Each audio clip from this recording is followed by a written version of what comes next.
Atención, atención, porque lo que vamos a contar hoy va a remover conciencias, despertar emociones, y para muchos, abrir heridas que aún estaban mal cerradas.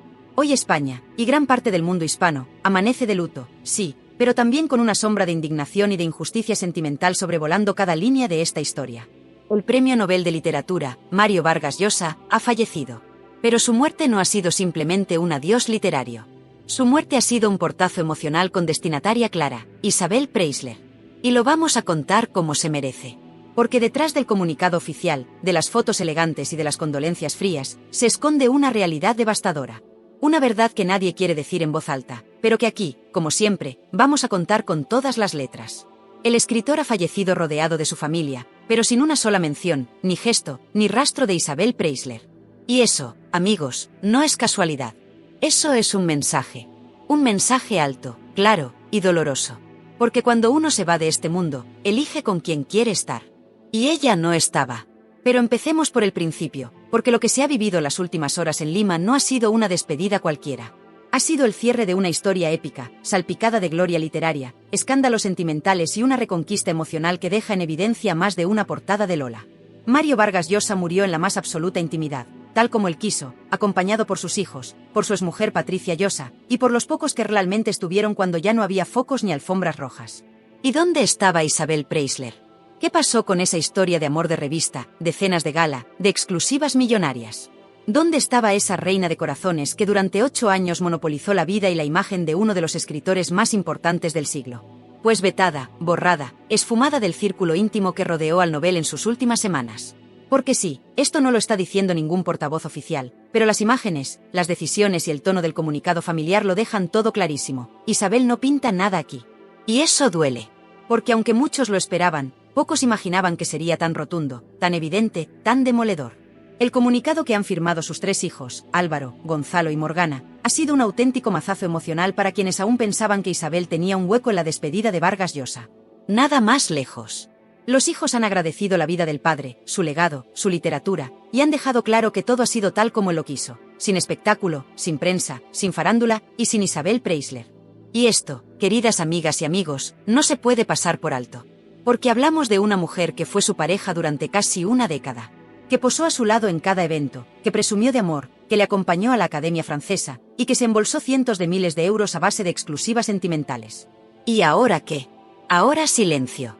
Ahora desprecio. Ahora olvido. Pero no todo es tan simple, ni tan poético.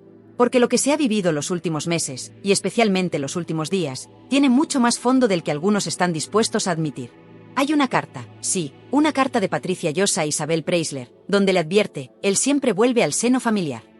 Una carta que parecía una amenaza elegante, una premonición escrita con educación, pero cargada de verdad. Y vaya si volvió.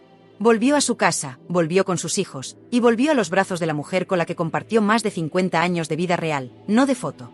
Mientras tanto, Isabel fue diluyéndose, fue perdiendo presencia en los medios, fue quedándose sin exclusivas. Y aunque algunos intentan todavía colocarla en el foco de la emoción, la familia de Vargas Llosa ha sido clara. El foco está en su literatura, en su legado, en su gente. Y ella no forma parte de eso. No forma parte ni del adiós, ni del círculo íntimo, ni de la memoria pública que la familia quiere preservar. Pero claro, todavía hay quien se pregunta, ¿cómo ha muerto realmente Mario Vargas Llosa? ¿Por qué ha sido tan repentino? ¿Por qué tantos secretos, tanto silencio, tanto misterio? La respuesta aún no se ha hecho oficial, pero un abogado muy cercano al escritor ha comenzado a filtrar algunos datos clave que podrían dar un giro a esta historia, y que van a dejar a más de uno con la boca abierta. A ver, porque aquí no estamos hablando de una historia romántica más. Estamos hablando del final de una vida entera, de una despedida que ha sido cuidadosamente construida para marcar distancias. Y lo más escandaloso no es que Isabel Preisler no estuviera presente. Lo más fuerte es que nadie del entorno la haya mencionado, nadie le haya dado un lugar, ni siquiera una línea diplomática para quedar bien. Nada. Silencio. Ausencia. Frialdad absoluta. Y eso, en un mundo como el de la alta sociedad y el papel cuché, no es casualidad. Eso es una declaración de intenciones. Porque recordemos, durante años, Isabel construyó una narrativa pública junto a Mario. Lo vendió como el gran amor maduro, como la pareja perfecta de la élite cultural y social. Pero al final, se quedó sin guión, sin final feliz, y ahora, sin sitio. Y lo que duele no es solo la ruptura sentimental. Lo que realmente molesta en el clan Vargas Llosa es cómo intentó apropiarse de un legado que no era suyo. Porque aquí está el verdadero problema. Los hijos nunca la aceptaron. Desde el primer momento. La consideraban una intrusa en la vida privada de su padre, una oportunista más preocupada por los flashes que por el bienestar emocional del novel. Gonzalo, el más discreto, nunca quiso compartir espacio con ella en ningún evento familiar. Morgana, siempre fiel a su madre, no soportaba verla en los actos públicos del escritor. Y Álvaro, el más mediático de los tres, ya lo dijo una vez y con todas las letras: Isabel no forma parte de nuestra historia.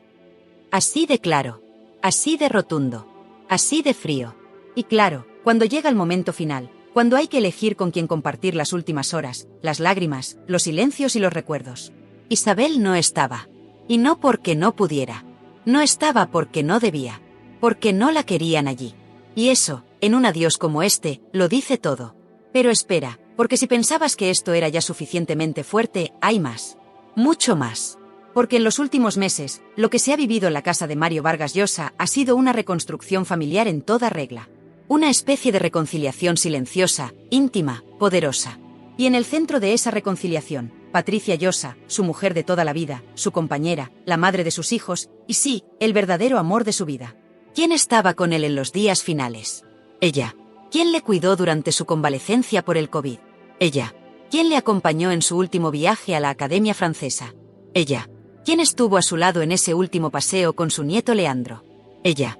¿Y quién recibió el reconocimiento público de los hijos como la persona más importante para el escritor? También ella.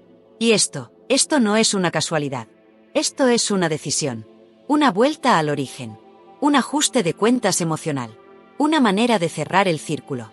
Porque después de 8 años de relación con Isabel, Mario entendió, tarde, pero lo entendió, que la vida no son portadas, ni cócteles, ni exclusivas. La vida son las personas que te conocen sin maquillaje. Las que te aguantan sin filtros.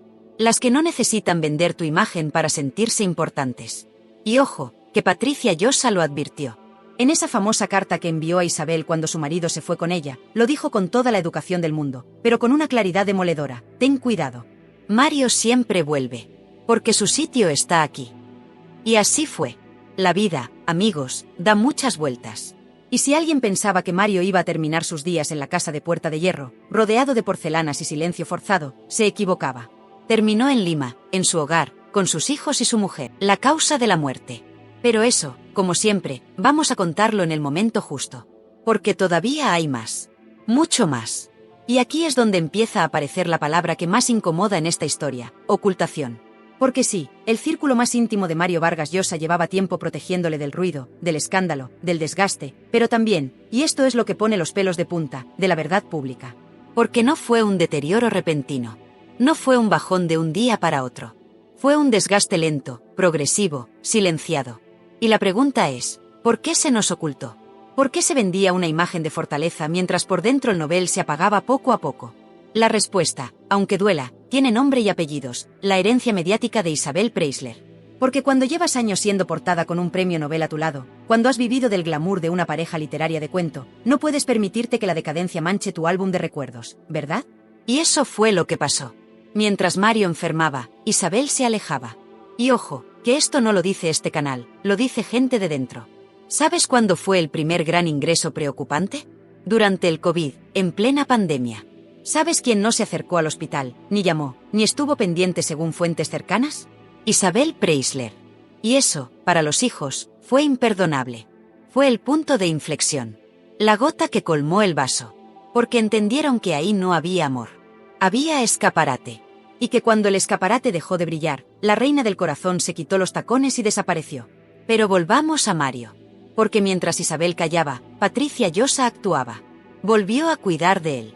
Volvió a su vida sin exigir perdones ni titulares. Volvió por lo que siempre fue, su sitio. Y en ese contexto se fragua la última etapa del escritor. Una etapa serena, pero también delicada. Mario ya no estaba fuerte. Había días en los que no reconocía a nadie. Otros, en los que recordaba toda su obra al dedillo. Una montaña rusa emocional. Pero si algo quedaba claro para todos era que algo no iba bien. De hecho, el propio entorno lo admite. Su cumpleaños número 89 fue una despedida disimulada. Fue una reunión de los de siempre, los que estaban desde antes de Isabel, y los que seguirían después. Nadie lo decía en voz alta, pero todos lo sabían: Mario se estaba apagando. Y entonces llega el tema del comunicado oficial. Ese comunicado frío, quirúrgico, demoledor. Un texto que no deja espacio al sentimentalismo con terceros. Ni menciona a amigos famosos. Ni a parejas pasadas. Ni a nadie que no fuera parte de su verdadera historia. Y es ahí donde se ve, con total claridad, que la familia ha vetado toda referencia a Isabel Preisler. Y no es por rencor, es por respeto. Respeto al hombre, al padre, al intelectual. No a la portada. Pero aquí entra una figura clave, Enrique Gersi. No estamos hablando de un portavoz cualquiera. Estamos hablando del abogado y confidente del Nobel. Una persona que, con conocimiento de causa, ha empezado a filtrar lo que ya es imposible tapar más, el motivo real de la muerte de Mario Vargas Llosa. Y aunque todavía no se ha emitido el parte médico oficial, ya se ha atrevido a decirlo en entrevistas. Y ojo, que no lo ha dicho entre susurros, lo ha dicho claro, neumonía. Sí. Una neumonía que, según cuenta, empezó siendo una molestia leve, algo que parecía un simple catarro, pero que fue ganando terreno poco a poco. Los médicos no vieron alarma al principio. Pero el cuerpo ya no tenía las defensas de antes. Y cuando quisieron actuar, ya era tarde. Ahora bien, ¿y si esa neumonía no fue la única causa? ¿Y si detrás hubo más factores? Aquí es donde empieza a correr el rumor más inquietante. Porque se habla, con la boca pequeña, eso sí, de que Mario llevaba tiempo tomando medicación fuerte, que su estado inmunológico ya estaba muy comprometido. Y que incluso algunos de esos tratamientos podrían haber debilitado su capacidad pulmonar. ¿Quién lo sabía? Solo los suyos. Y ni siquiera todos. Y aún más escandaloso, ¿por qué nadie más lo dijo antes? ¿Por qué la prensa calló? ¿Por qué sus apariciones públicas en los últimos meses estaban tan controladas, tan medidas, tan limitadas? ¿Fue decisión suya, o hubo un pacto de silencio para evitar el deterioro público? Porque claro, si la imagen que vendes es la de un genio imperecedero, no puedes permitir que te vean vulnerable, débil, enfermo. Y aquí volvemos a la gran pregunta incómoda, ¿dónde estaba Isabel cuando más falta hacía? ¿Dónde estaba cuando el hombre que llenó cientos de páginas ya no podía ni sostener una pluma? La respuesta es tan incómoda como el silencio de su entorno, no estaba. Y por eso, por todo eso, los hijos decidieron que su padre no sería enterrado con una mentira. Que su legado no se mancharía con una presencia que nunca fue real. Que en esta historia final no cabían los falsos afectos ni los amores de portada. Que Mario Vargas Llosa debía ser recordado como lo que era, un intelectual brillante, un padre presente y un hombre que, a pesar de los errores, siempre volvió a casa. Y así se fue. En calma. Rodeado de los suyos. Pero también envuelto en un silencio que hoy resuena más fuerte que nunca. Y con una causa de muerte que, aunque parece clara, sigue generando más preguntas que respuestas. Lo que nadie se atreve a decir en voz alta, pero que está reventando las conversaciones privadas en redacciones, cafés literarios y despachos editoriales, es que la muerte de Mario Vargas Llosa ha sido utilizada como un cierre limpio, quirúrgico y controlado para silenciar un capítulo incómodo. Porque a estas alturas, negar la evidencia sería casi cómico. El legado de Mario se está blindando contra todo lo que represente a Isabel Preisler. Y la familia ha sido clara. No ha habido ningún intento de matizarlo. En el comunicado oficial no se la menciona. En los homenajes íntimos no se la invita. En las despedidas no se le reserva silla. Ni siquiera en los agradecimientos públicos o las referencias culturales de última hora aparece su nombre. Nada. Silencio absoluto. Como si nunca hubiera existido en la vida del escritor. Y eso, viniendo de quien fue pareja pública de Mario durante 8 años, es muy fuerte. Pero la razón es mucho más profunda que un simple enfado o una disputa familiar. Aquí hay dolor acumulado, hay heridas que nunca se cerraron, y hay una percepción interna demoledora, que Isabel Preisler no estuvo a la altura en el momento más vulnerable de Mario. Porque si realmente fue una neumonía, ¿por qué no se informó antes? ¿Por qué el hermetismo? ¿Por qué esa urgencia en incinerar el cuerpo? ¿Por qué tanto secretismo en alguien que siempre vivió expuesto? ¿Será que hay más de lo que se ha contado? ¿Será que alguien no quiere que se sepa? Lo que nadie se atreve a decir en voz alta, pero que está reventando las conversaciones privadas en redacciones, cafés literarios y despachos editoriales, es que la muerte de Mario Vargas Llosa ha sido utilizada como un cierre limpio, quirúrgico y controlado para silenciar un capítulo incómodo. Porque a estas alturas, negar la evidencia sería casi cómico. El legado de Mario se está blindando contra todo lo que represente a Isabel Preisler. Y la familia ha sido clara. No ha habido ningún intento de matizarlo. En el comunicado oficial no se la menciona. En los homenajes íntimos no se la invita. En las despedidas no se le reserva silla. Ni siquiera en los agradecimientos públicos o las referencias culturales de última hora aparece su nombre. Nada. Silencio absoluto. Como si nunca hubiera existido en la vida del escritor. Y eso, viniendo de quien fue pareja pública de Mario durante 8 años, es muy fuerte. Pero la razón es mucho más profunda que un simple enfado o una disputa familiar. Aquí hay dolor acumulado, hay heridas que nunca se cerraron, y hay una percepción interna demoledora, que Isabel Preisler no estuvo a la altura en el momento más vulnerable de Mario. Porque según quienes lo vivieron de cerca, Mario... Patricia. ¿Y quién sostenía su mano en los días finales? Patricia. No hay más que añadir. ¿Y sabes quién no estaba en ninguna de esas escenas? Exacto. Isabel Preisler. Y lo más fuerte no es solo su ausencia. Es el hecho de que algunos medios aseguran que quiso aparecer ahora, una vez fallecido, para tener su hueco en la historia. Que intentó contactar con uno de los hijos para asistir a la incineración. Y que la respuesta fue un no rotundo. Que lo sentían mucho, que respetaban el pasado, pero que aquello era una despedida para los que estuvieron hasta el final. No para los que se bajaron antes del último acto. Ahora bien, vamos a lo que está levantando más cejas entre periodistas y lectores, la causa de la muerte. Porque sí, ya se ha filtrado que fue una neumonía. Pero hay detalles que no encajan. El primero, ¿por qué se incineró el cuerpo tan rápido, sin parte médico público y sin permitir un velatorio abierto? La explicación oficial es que era su voluntad. Pero en el mundo de los escritores, donde el legado importa, esa decisión tan rápida, tan estricta, tan hermética, huele a protección, no a voluntad. Y luego están los testimonios del personal médico que atendió a Mario en Lima. Fuentes no oficiales, pero muy próximas, aseguran que el Nobel llevaba semanas con tratamientos poco comunes, incluso alternativos. Que rechazaba ciertos medicamentos, que había tenido bajadas de oxígeno inexplicables, y que su deterioro fue más rápido de lo habitual para un paciente de su perfil. ¿Y si hubo negligencia? ¿Y si hubo abandono emocional que agravó su estado? ¿Y si la presión mediática, el desgaste sentimental y la exposición pública fueron minando su salud mucho antes de que la neumonía hiciera el resto? Porque aunque nadie lo diga claro, el propio entorno ya empieza a reconocer que el romance con Isabel fue un error emocional para él. Que sí, fue intenso, fue apasionado, fue de cuento, pero acabó vaciándole. Lo alejó de su familia. Lo tensionó con sus hijos. Lo convirtió, durante un tiempo, en un personaje. Y cuando quiso volver a ser hombre, ya estaba dañado. Y es en este punto donde se entienden muchas cosas. Se entiende el veto. Se entiende el silencio. Se entiende el comunicado seco. Se entiende la incineración inmediata. Y se entiende, sobre todo, que los hijos de Mario no quieran saber nada más de aquel episodio. Porque han decidido que la historia final de su padre no puede estar escrita con tinta de ola, ni manchada por un amor de focos y exclusivas. Quieren que su recuerdo sea limpio, sereno, profundo. Quieren que su legado esté donde siempre debió estar, en sus libros, no en los kioscos. Y mientras algunos lloran su muerte, otros lamentan no haber estado. Porque cuando la salud flaquea, cuando el cuerpo avisa, lo que más duele no es el dolor físico. Es la ausencia de quienes decían quererte. Y Mario Vargas Llosa, en sus últimos meses, aprendió que la diferencia entre el amor de revista y el amor verdadero está en los detalles. En quien te lleva el café sin que lo pidas, en quien te arropa sin cámaras, en quien te lee en voz alta cuando ya no puedes sujetar el libro. Y de eso, amigos, Isabel no sabía nada. Y ahora que ya no está, ahora que se ha apagado la voz de Mario Vargas Llosa para siempre, es cuando más se siente el ruido del silencio. Porque en medio de tantos comunicados, tantos recuerdos y tanto dolor, hay un eco que retumba más fuerte que todos, la ausencia calculada de Isabel Preisler. Sí, la misma mujer que durante 8 años convirtió su relación con Mario en un escaparate de portadas, cenas con famosos, posados para la revista Hola y declaraciones almibaradas que ahora suenan, cuanto menos, vacías. Porque mientras él envejecía en silencio, mientras su salud comenzaba a flaquear, ella desaparecía entre excusas, celos y una vida que ya no era la suya.